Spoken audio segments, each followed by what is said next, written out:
Coucou. Bon, je pense qu'il est temps de faire une vidéo sur l'une des deux trilogies d'histoires d'amour un peu je crois que c'est rangé dans les histoires d'amour adolescents ou un truc comme ça, mais bon. J'adore. Donc il y a deux trilogies. Il y a À travers ma fenêtre qui est sorti déjà un peu après le Covid, je crois, mais bon, qui est terminé. Et À contresens. Et aujourd'hui, on va parler d'À contresens parce que j'ai besoin d'en parler. Oh, il y a un petit bout en plus, on voit là. Oui, j'ai mis le Culpa Tuya en fond parce que j'ai fini de regarder Culpa Mia. Et bien sûr, j'ai regardé le troisième film déjà 2 fois. Donc, j'aimerais refaire un point sur les 3 parce que j'ai kiffé. Et parce que du coup, je suis en deuil. Parce que c'est fini. Mais bon, comme je disais, en soi, j'ai les 6 tomes des livres du coup à lire pour continuer un peu dans cet univers et maintenir ma relation avec eux. Continuer à les voir évoluer et puis de toute façon les livres m'apporteront peut-être plus de détails et je sais qu'il y a eu des changements de fait entre les livres et le film dont je pourrais peut-être faire une vidéo plus tard, voilà. Mais en tout cas, j'ai déjà entendu parler du fait qu'il y avait des différences, donc j'ai hâte de voir tout ça. Mais pour l'instant, on va parler des films. Donc on va commencer par Culpa Mia, le premier film qui nous a fait découvrir ce couple magnifique. En plus, je l'avais regardé assez tard, je crois. J'avais pas regardé directement quand c'était sorti, je connaissais pas, voilà. Et je suis ravie d'être tombée dessus, en vrai.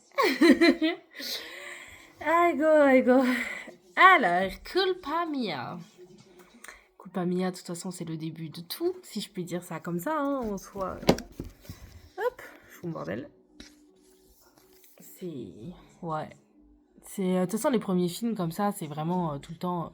on découvre les personnages, on découvre les relations qu'il y a entre tous, enfin voilà. Après, Culpa Mia, du coup, c'est vraiment toutes les tensions, du coup, entre eux, parce qu'ils se connaissent pas encore. Donc, c'est vraiment, voilà, des espèces de tensions en mode on s'aime pas, mais on doit cohabiter. Et en soi, voilà. Mais c'est vrai que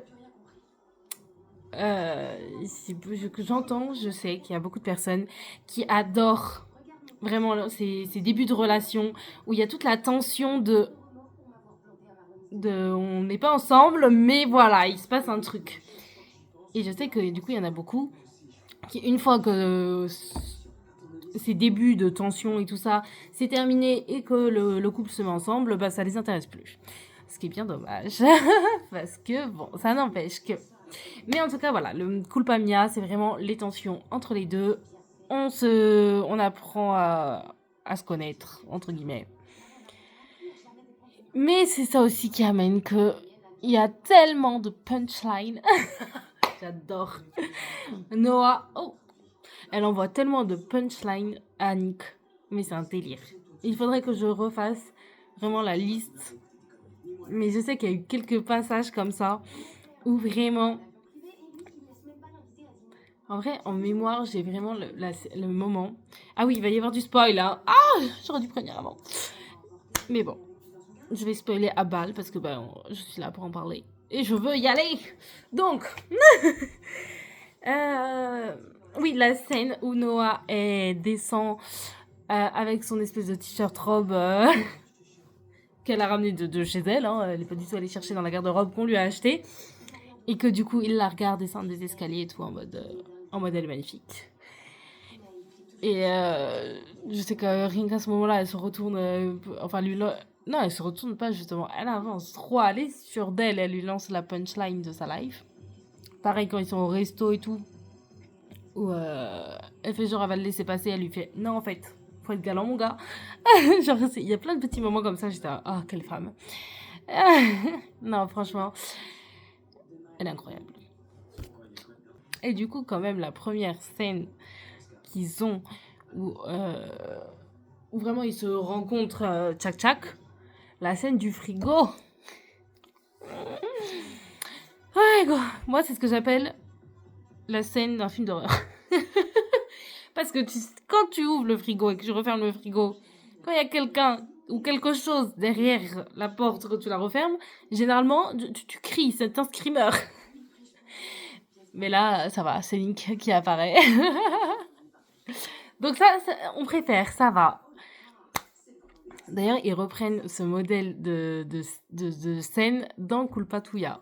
Et là, déjà, on est plus proche du film d'horreur que du beau gosse. Non, la pauvre bichette. Enfin bref, la scène vraiment où ils se rencontrent, la scène du frigo, où il apprend son prénom, que direct pareil, il est en mode quoi? Noah? Oui. Et, et on rencontre aussi le toutou. Il est trop mignon. Thor. C'est un bébé.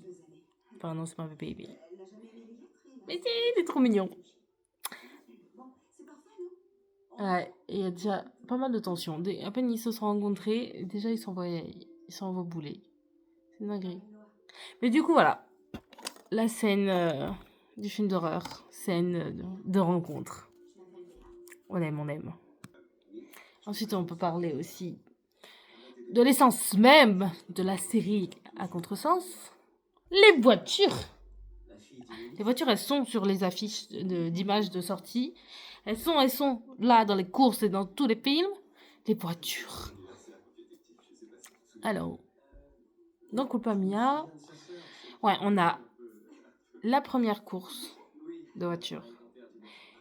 Et la course poursuite de voiture de fin aussi.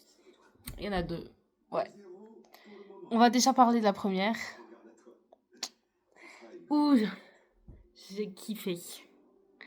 Quand Noah, elle arrive. J'adore ses tenues en plus. Franchement, là, son petit short noir avec la chemise, là. Et elle arrive au ralenti et tout, pendant que Nick, il est sur la ligne de départ et tout. J'ai trouvé ça... tellement satisfaisant. Ouais, il est en mode... En plus, on voit dans son regard, mais qu'est-ce qu'elle fout là? Genre, qu'est-ce qu'elle fout là, putain? Enfin, bref. Et genre, c'était magnifique. En plus, après, il est tellement déconcentré pendant la course. Juste parce que elle parle à celui qui l'a ramené. Quand Nick l'a abandonné sur le bord de la route. Ça, c'est vraiment un gros rat. Mais bon. C'était des gamins, on va dire. Mais ouais. La course de voiture. Je kiffe. Regardez les voitures faire vroom vroom. Du coup, j'étais contente. En plus, c'est pas juste on a la course de voiture. C'est qu'il y a la teuf derrière. C'est que ça danse, c'est que ça bouge. Et ça... puis Noah. Même Jenna, hein, mais les deux là, quand elles dansent et tout, elles bougent trop bien. Ah, gros. Et on commence à voir un peu les regards de Nick en mode... Et on en vient je pense, ce qui peut être une de mes scènes favorites dans Culpa Mia. La scène du premier baiser sur le capot de la voiture de Nick. Parce que franchement, y a pas, en fait. Genre, la luminosité, la musique, leur beau visage. Non, mais vraiment, genre, vraiment, la façon dont c'est filmé avec la musique, mais la musique, ça match de ouf. En plus, comment il commence à lui écarter les cuisses pour s'approcher et tout. Comment il se frôle tout en mode, allez, on y va, tac, tac. Et j'aime bien le avec la langue. Oh! Eh ben, allez, mon coco! On y va? Non, franchement, je la trouve magnifique cette scène. Parce que là, j'en rigole, mais quand elle passe et tout, je suis en mode, c'est beau. Non, franchement, j'adore. Franchement, magnifique. C'est... Voilà. C'est The Scène. je kiffe. Je kiffe. Et après, s'ensuit du coup, Noah qui va prendre le volant. J'ai kiffé aussi J'utilise beaucoup trop ce terme. Mais j'ai adoré le moment où il lui dit qu'il lui laisse 5 minutes. Et elle prend les 5 minutes pour se mettre le gloss. Et il la regarde. Mais qu'est-ce que tu fous? Bah, tu la prends pour une débutante. Eh ben voilà, elle se remaquille tout en cas à faire, hein. Non, franchement. J'aimerais tellement avoir la répartie de Noah des fois où vraiment ce répondant, cette force enfin, elle est magnifique. Et on a la deuxième course de voiture. Voilà, un peu moins, comment dire, romantique ou voilà, vu que bon, elle est un petit peu kidnappée. Mais il y a le fameux du coup 20-60. C'est bien 20-60, c'est pas 60-20. Oh, la honte. Bon, j'ai pas appris par cœur, hein, voilà, j'avoue. Je l'ai pas encore vu assez, a priori. Mais du coup, le fameux 20-60, 60-20, 20... Mais je crois que c'est 20-60. Bon, bref. Ou du coup, voilà. Sur le quai. Où c'est un peu le moment un peu mythique. Parce que je sais que quand je commençais du coup à suivre sérieusement cette trilogie, il y avait beaucoup, enfin je voyais beaucoup de gens qui se faisaient tatouer tous les voitures comme ça et machin, enfin c'est vraiment un symbole, les voitures, mais surtout l'espèce de 20-60 là qu'ils font à la fin et tout ça. Et même si c'est fort possible que ce soit impossible, on s'en fout, ça apporte ça va être waouh, on l'a fait et tout. En plus ils en avaient parlé et tout, enfin franchement c'est vraiment ce petit moment de complicité où genre ils se font allez, genre ouais. Non, ils sont beaux, ils sont beaux. Et puis voilà. Après le père, hein, au début je me disais ouais, ça y est, le père qui vient foutre, mettre son bordel et tout ça. Bon, je me disais que ça faisait beaucoup ou quoi, mais bon, ça fait partie de ton passé. Et puis en vrai, voilà, ça apporte quand même. Parce que bon, pendant tout le film, en vrai, il plane au-dessus d'elle, hein. Enfin, pas pendant tout le film, je crois que c'est à partir du moment où. Bah si, parce qu'il commence à lui envoyer les photos, donc à partir de la course de voiture. Mais bon, voilà, il plane, mais il est pas là. Après, bon, c'est un peu, on va dire, le gros méchant du film, qui apporte un peu qui apporte quoi? Comment dire? Qui apporte du move, voilà, au film. Ah, il y a la scène de la plage aussi. Avant qu'elle se fasse embarquer, kidnapper. La scène de la plage aussi, qui est très belle. Pareil, j'ai beaucoup aimé le jeu de lumière et tout. C'est beau. Mais je me disais quand même, sur la plage avec le sable et tout, ça peut faire mal quand même, mais bon. Sur le moment, bon, j'avoue, j'y ai pensé un petit peu, mais on se dit quand même, ah, c'est quand même beau et tout. Donc on arrive un peu à l'oublier, mais il y a toujours ce petit, ah, le sable quand même, il y a plus agréable. Mais bon, la scène est quand même magnifique. Il n'y a pas à dire. Puis sinon, par finir sur le fait que j'ai pu créer une playlist entière avec les musiques de Culpa Mia, tellement elles sont incroyables. Il y a beaucoup de musiques que j'ai découvert forcément et j'ai adoré. J'adore. Mais j'arrive pas encore, avec les musiques d'à travers ma fenêtre, j'arrive à associer les musiques avec les scènes. Culpa Mia, j'arrive pas encore avec tout. Je vous dis, je l'ai pas encore, je l'ai pas assez regardé. Je l'ai pas assez regardé encore. Je vais remédier à ça. Non mais voilà, non. Quand bien même, j'adore les musiques. Donc voilà. C'est cool. Et on va pouvoir passer à Culpa Tuya, le 2 qui est en train de passer en arrière-fond. Vous avez dit en arrière-fond? Bon, ok là. Coucou. Donc, Culpa Tuya. Par quoi commencer? Bah par le commencement. Les retrouvailles, parce que du coup, dans le Culpa Mia, les parents, ils ont bien mis un « Olé !» Vous allez arrêter de vous fréquenter, vous êtes censés être frères et sœurs, Donc, dans Culpa Tuya, ils se sont organisés pour que Nick, il tège un peu, voilà.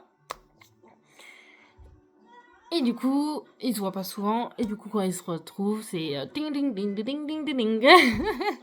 En plus, on commence. C'est vrai que Culpa Mia commençait par Noah dans la voiture qui arrive dans la voiture avec sa mère. Kulpatuya, on commence par l'anniversaire de Noah. C'est 18 ans, si je me souviens bien. C'est écrit en plus sur les ballons de la piscine. Je l'ai vu littéralement tout à l'heure, mais je ne m'en souviens déjà plus. Mais du coup, ouais. Kulpatuya. Je sais qu'il y a beaucoup de gens qui ont beaucoup moins aimé que Culpa Mia. Mais forcément parce que, comme je disais, Culpa Mia, c'est vraiment la tension et les débuts de la relation. Kulpatuya, ça commence, ils sont de toute façon ensemble. Donc même si, perso, j'ai adoré le fait qu'ils se retrouvent, qu'elle lui court dans les bras et qu'ils fassent ding-ding avec toujours ce même amour et tout ça. En plus, il lui offre le fameux collier qu'un jour j'aurai peut-être. Ah, il est magnifique. Bon, enfin, il est magnifique. C'est ce qu'il représente aussi qui est magnifique. Mais franchement, il est beau, je trouve.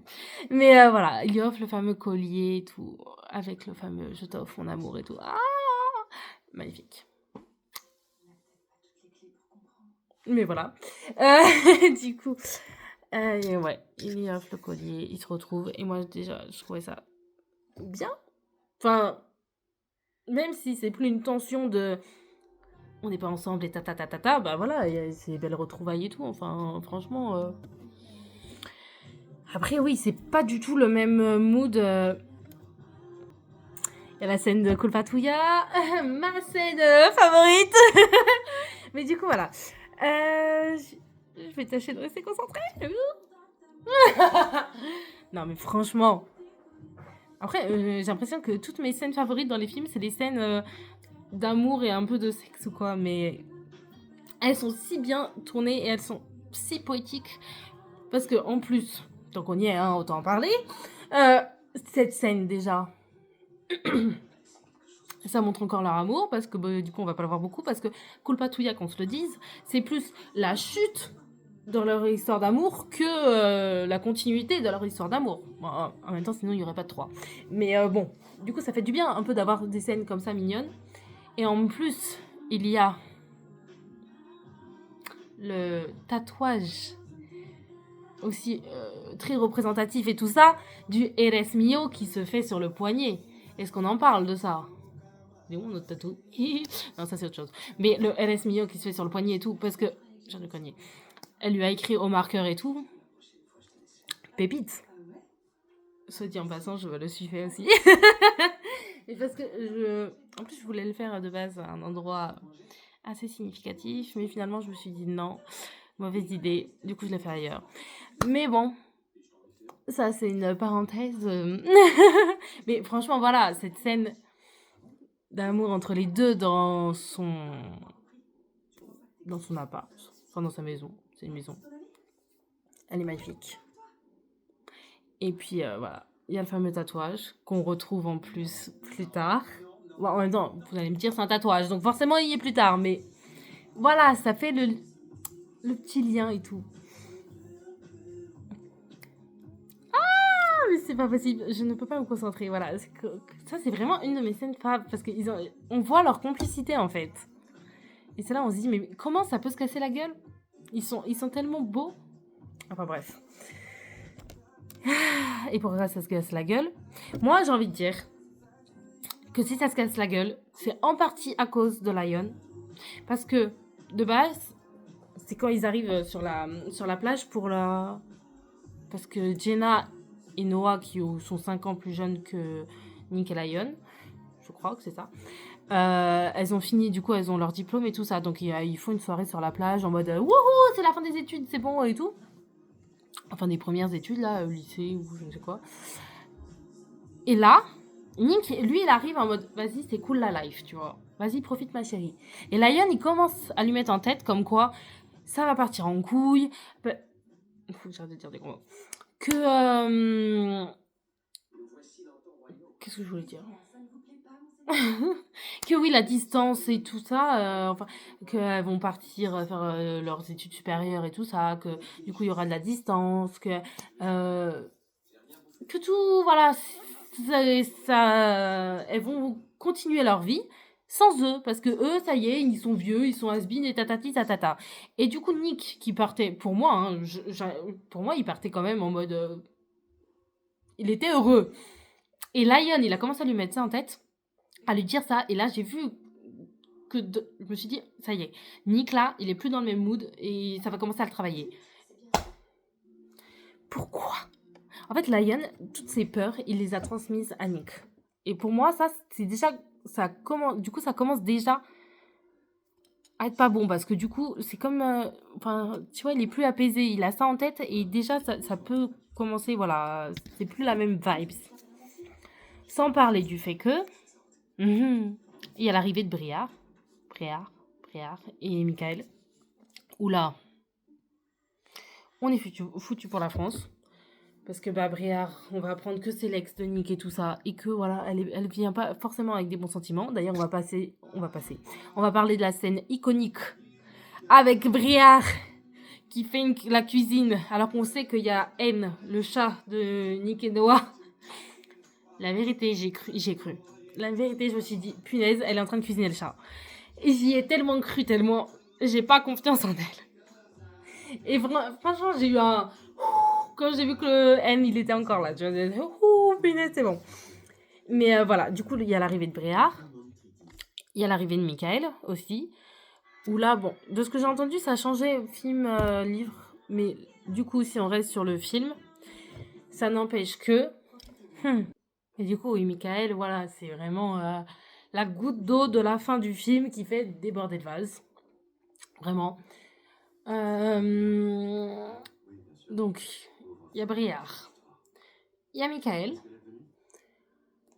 Il y a Sophia, qui, quand bien même elle soit adorable, très mignonne, très belle, soit dit en passant, bah, ok, je dis pas que c'est la faute de Sophia ou quoi, mais Nick se laisse distraire un petit peu par Sophia. Donc je n'accuse pas Sophia, je dis juste que voilà, le fait que bah elle a le droit après tout, hein, mais vu que voilà, elle arrive, elle est dans l'entreprise de son père et tout, et qu'elle va travailler avec lui, voilà, c'est juste que l'arrivée de ces personnages, parce que qu'importe, hein, il y a 30 Sophia qui pourraient arriver, à partir du moment où Nick il reste sage et il se dit, moi j'aime Noah, je reste sur Noah, je ne regarde personne d'autre, malgré 30 Sophia, 30 machins, 30 trucs, enfin il pourrait se passer la fin du monde, voilà. S'il est propre dans ses bottes et tout ça, bon, ça aurait pu fonctionner. Là, ça, plus ça, plus ça, plus ça, je sais pas, voilà. Il a un peu détourné les yeux, il a fait de la mer, voilà. Non mais, il a un peu détourné les yeux, et puis il a ses doutes et tout que Lion lui a mis en tête. Il y a son ex qui refait face, ensuite il y a sa nouvelle collègue qui se souvenait jeune et qui, oh bah finalement elle est mignonne. Il y a Noah qui... qui bah du coup va perdre confiance en lui, ils vont perdre leur complicité au fur et à mesure, enfin bref, il y a plein de trucs qui font que voilà, après on peut pas dire que voilà, c'est la faute d'une personne, c'est juste parce que enfin, il y a jamais qu'un seul paramètre, il y a jamais qu'une personne qui est en faute, enfin voilà, je pense que c'est vraiment un tout, une espèce de grosse ratatouille qui ont fait que et puis parce qu'il fallait le film 3. Mais voilà, c'est vrai que du coup dans le Kolbatuya, on a ces 3 personnages du coup qui arrivent dans la trilogie. Donc voilà, c'est l'arrivée de nouveaux personnages, donc encore une nouvelle dynamique. Surtout que du coup, dans Culpa Mia, on a perdu le père, donc on perd un personnage, on en gagne 3. C'est horrible. Mais c'est un peu ça. En plus, dans Culpa Tuya, c'est vrai que la mort du père, on en parle très peu. Si ce n'est que 2 fois, peut-être. Enfin, vraiment, on n'en parle pas beaucoup. Mais bon, après ça, c'est un choix, je suppose. Après tout, c'est un film, donc voilà. Mais c'est vrai que ça passe très vite là-dessus. C'est vrai qu'il se passe beaucoup de trucs, je trouve, dans Culpa Tuya, parce que du coup, on a l'arrivée avec l'arrivée de Briard, on en apprend un peu plus sur le passé de Nick, et sur sa famille aussi. En parallèle, on en apprend un peu plus aussi sur la relation de Rafaela et William, comment ils se sont mis ensemble, les conditions, tout ça.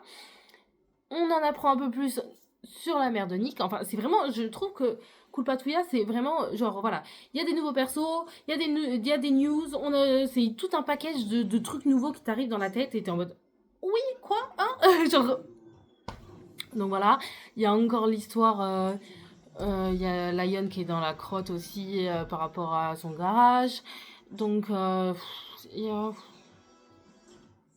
c'est vrai que c'est un boogie-boulga de choses qui arrivent, genre bam! Tout en sachant que du coup les parents de Nick enfin la mère de Noah et le père de Nick font vraiment en sorte de les séparer. En plus de tout ce boogie-boulga de choses qui arrivent, enfin voilà, vraiment c'est une explosion de tout et n'importe quoi. Il y a une perte de confiance totale entre Nick et Noah, c'est impressionnant. Et une fois qu'il y a perte de confiance, ainsi de suite, il y a perte de tout. Et on en arrive à une catastrophe. Parce que quand bien même, je crois le jour de là où ils vont tous manger ensemble ou quoi, je crois que c'est là. Oui, parce que du coup, c'est vrai que j'adore. À chaque fois, Noah, elle fait des arrivées pour les courses de voiture. Parce que dans le premier, du coup, comme j'avais dit, dans Culpa Mia, elle arrive avec son short noir, tout ça, au ralenti à la course de voiture. Elle n'était pas censée être là. Et là, dans Culpa Tuya, il y a une course de voiture pour aider Lion. Donc Nick et Lion essayent d'y aller en zoom zoom. Et là, pareil, Jenna et Noah n'étaient pas censés être là et elles font une arrivée telle des reines.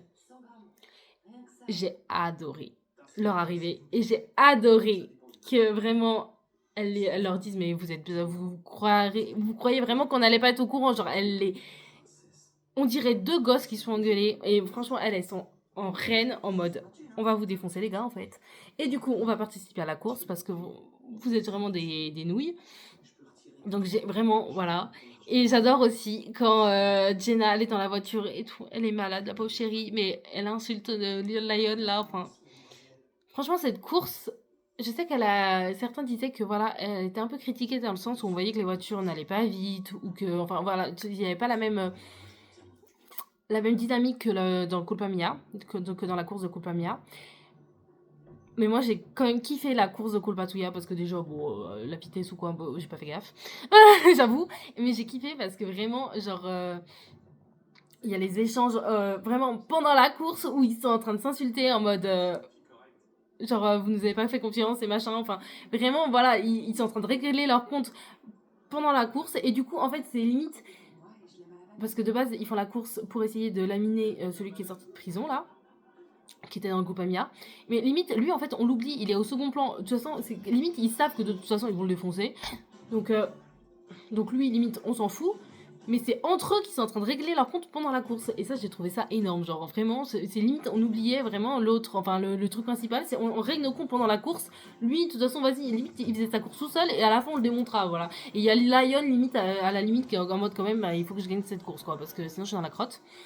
Et après, du coup, c'est l'hécatombe parce qu'ils vont à la soirée.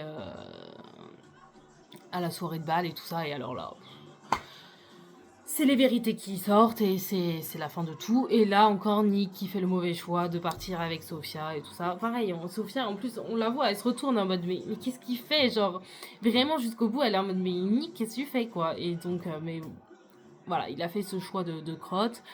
Noah qui pensait bien faire en aidant la mère et tout ça, bah. Elle pensait bien faire en soi, c'était une bonne intention. Bah voilà, bah, elle se reprend le karma. Nick n'était pas prêt à entendre tout ça, enfin bref. Ou c'était pas la manière de faire non plus, enfin.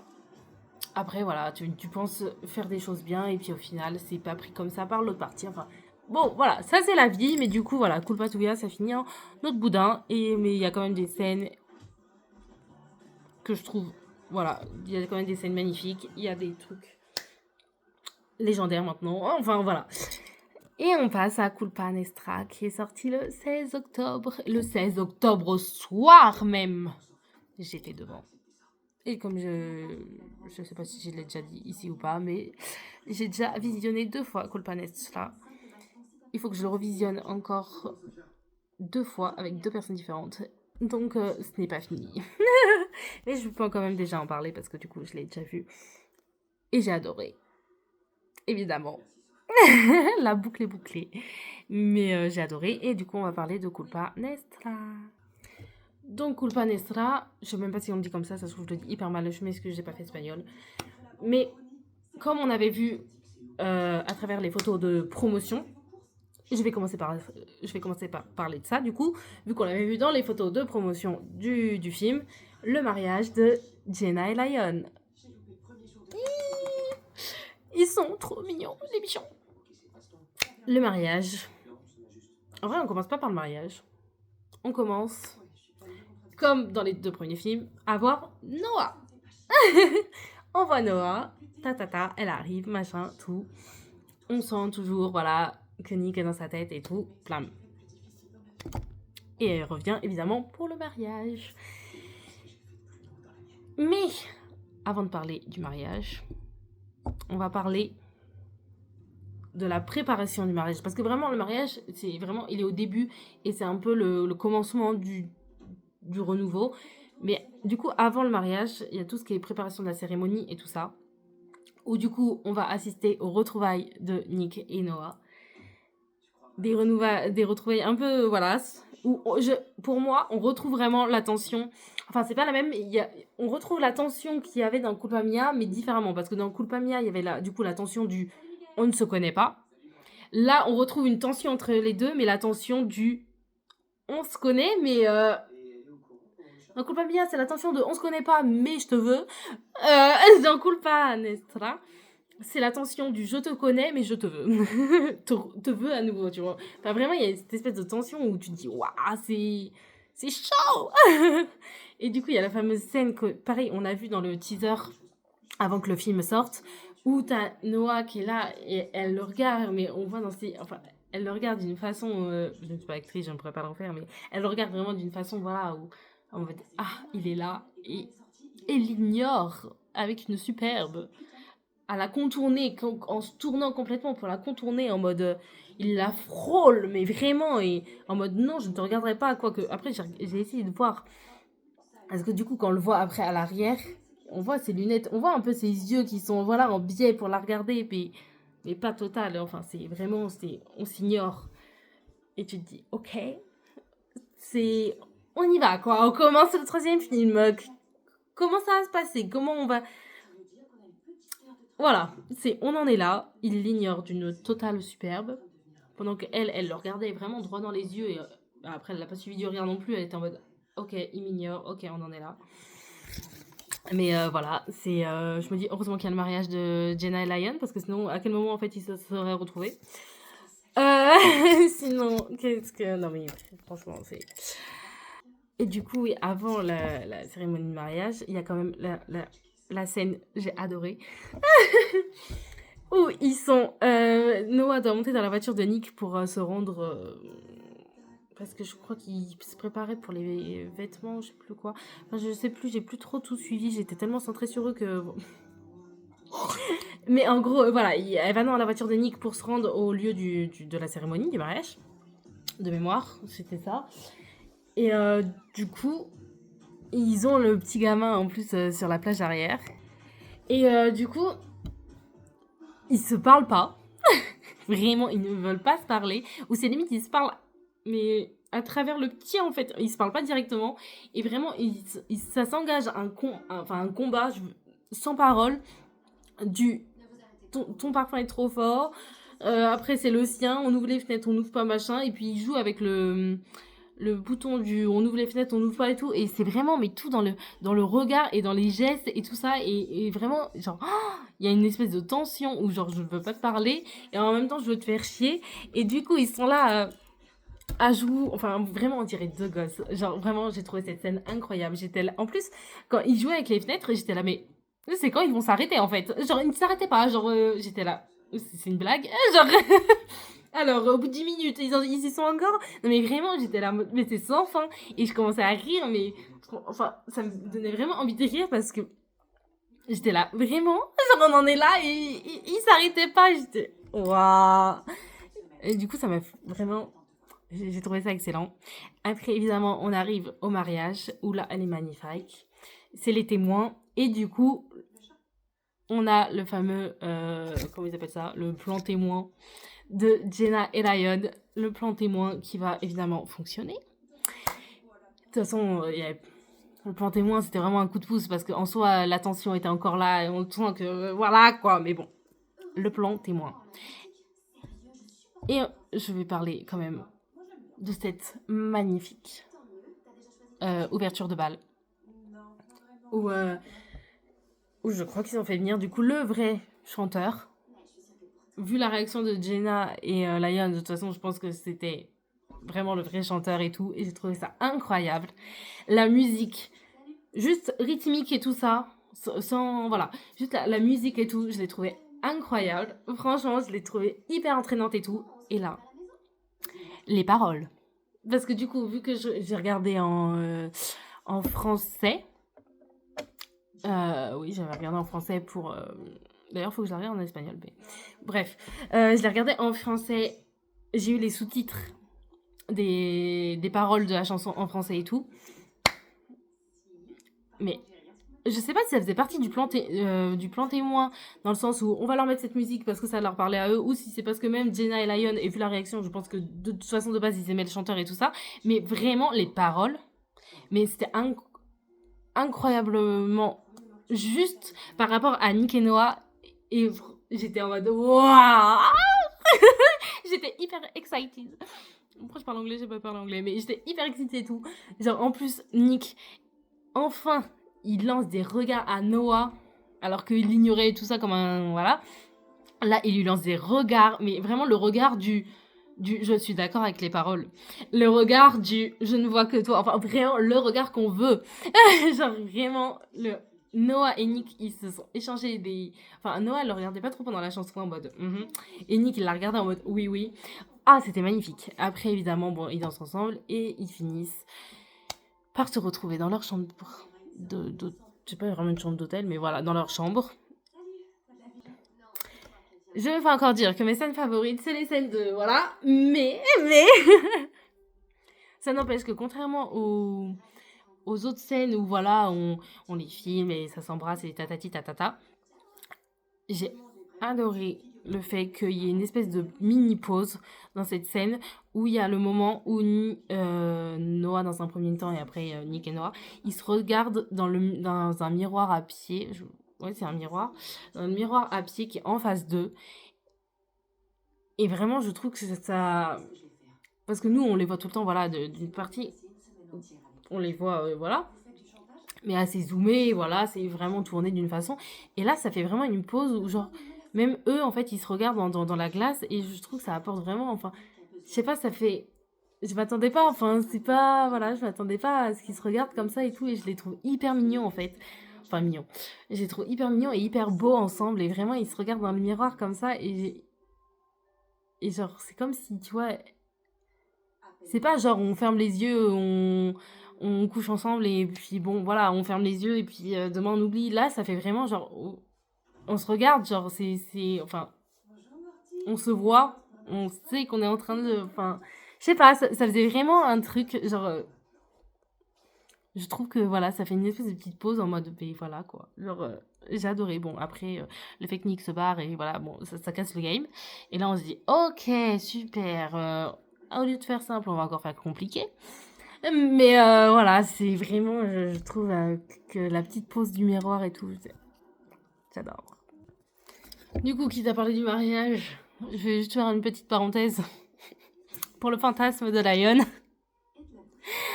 Ah, la scène de la cascade, très courte dans tous les sens du terme. Mais j'étais morte de rire.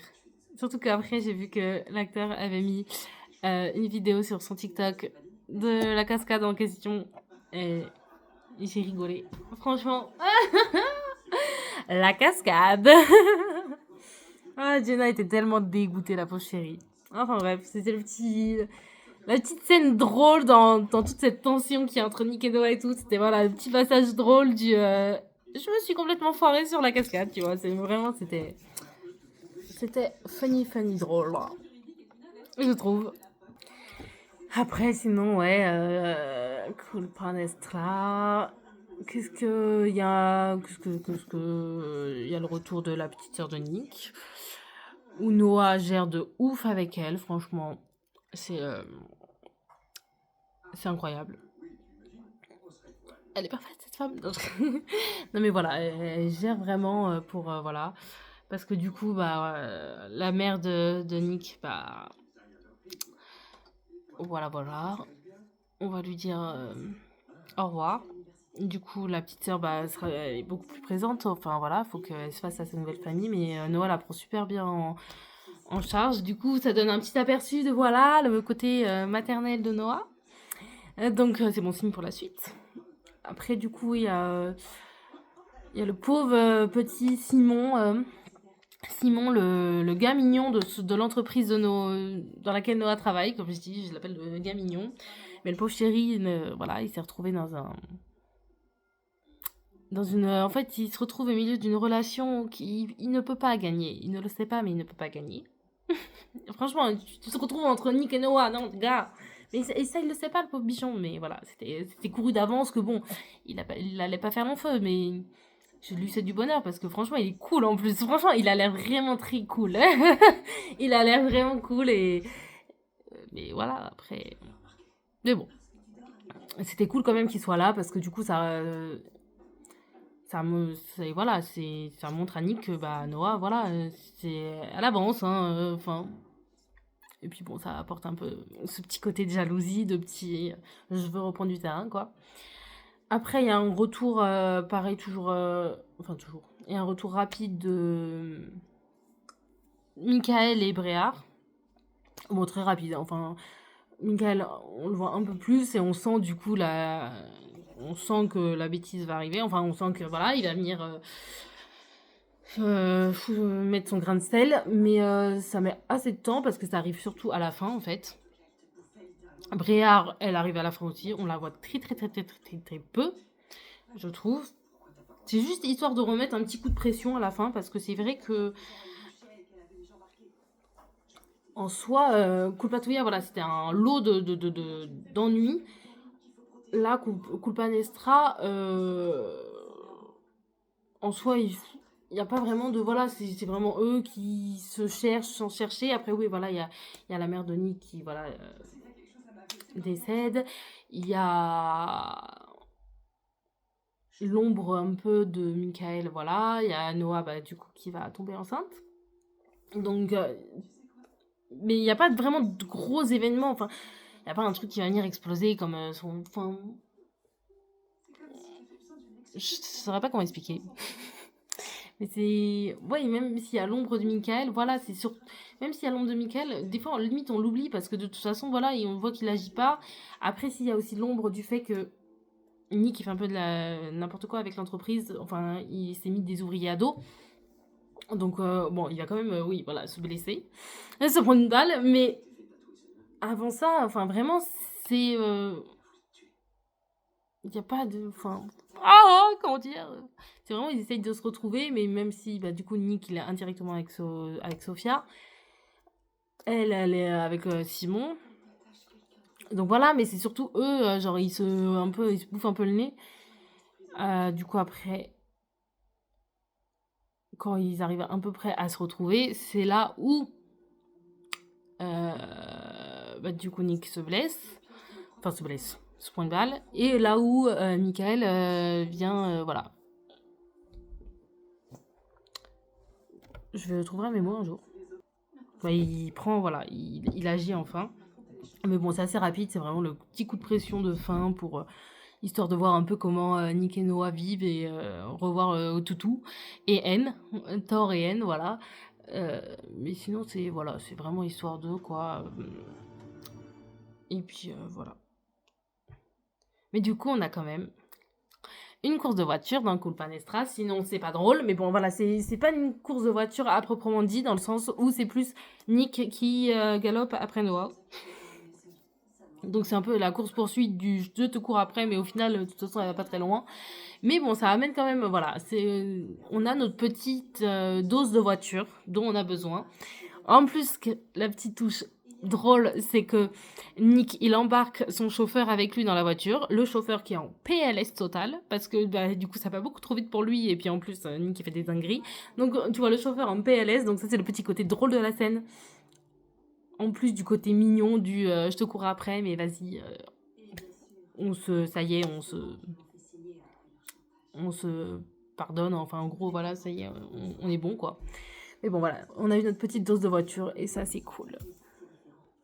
Et en parlant de voiture, en plus, j'ai adoré qu'à la fin, Noah lui ramène sa voiture rouge, la première voiture du coup de Culpa Mia sur laquelle ils se sont embrassés pour la première fois. Et là, pour partir en lune de miel, la voiture est de retour et j'ai trouvé ça trop bien. J'étais trop contente.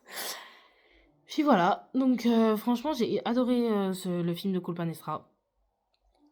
Parce que bah voilà, il n'y a pas de grands trucs de ouf, de grandes révélations, il n'y a pas de voilà, c'est vraiment du secours après, mais en même temps, enfin voilà, c'est vraiment est-ce qu'on y va, est-ce qu'on n'y va pas, et puis de toute façon, Nick, il avait encore, il pouvait pas se remettre avec elle tant qu'il lui avait pas pardonné. Bon, après, le bébé va faire que.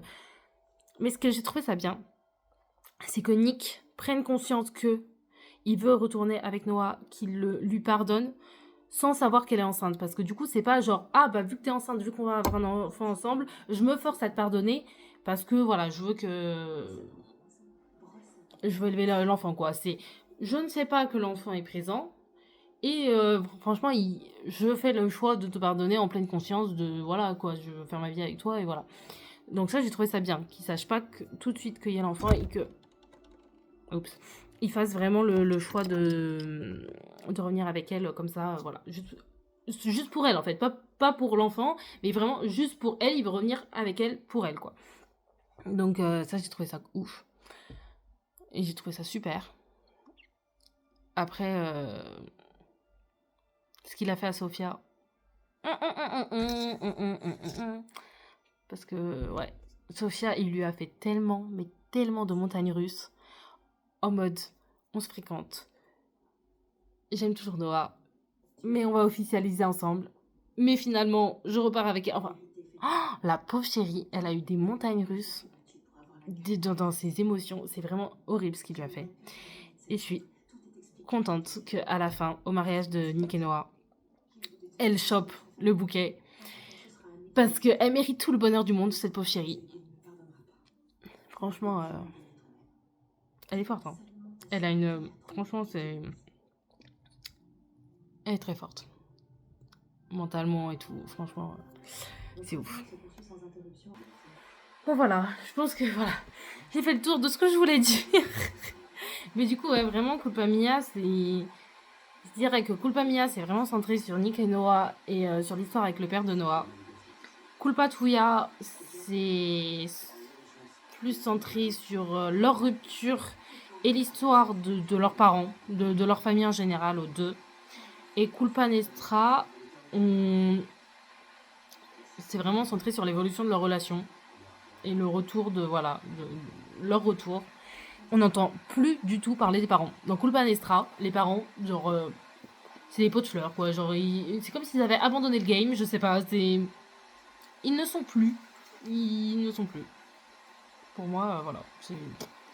Donc voilà, c'est vraiment montagne russe d'émotions, que ce soit entre les deux, que ce soit, voilà. Et j'ai trouvé ça incroyable. Mais c'est vrai que c'est un peu le même modèle qu'à travers ma fenêtre. Genre vraiment, c'est on se met ensemble, on se sépare, on se remet ensemble. C'est vraiment, et j'adore. Parce que du coup, le 1, j'adore le revoir parce que bah, du coup, c'est la mise en couple. Les deuxièmes, bah, j'aime les revoir pour le début. Et après, je suis en mode, ah, c'est pas mon cacahuète. Voilà, il y a juste les débuts que j'aime bien regarder. Et le troisième film, j'adore le revoir parce que j'adore les remises ensemble où vraiment. C'est parce que, en fait, mes films 3, je pense que c'est vraiment mes favoris. Je parle les deux parce que voilà, c'est mes deux trilogies et tout. Mais même dans la contresens, voilà, voilà. J'adore. Je pense que je vais adorer vraiment revoir Culpa Nestra parce que c'est. Ils sont plus ensemble, mais justement, en fait, ils vont se remettre ensemble parce que malgré le temps qui est passé, malgré la séparation, ils pensent toujours. Enfin, c'est toujours.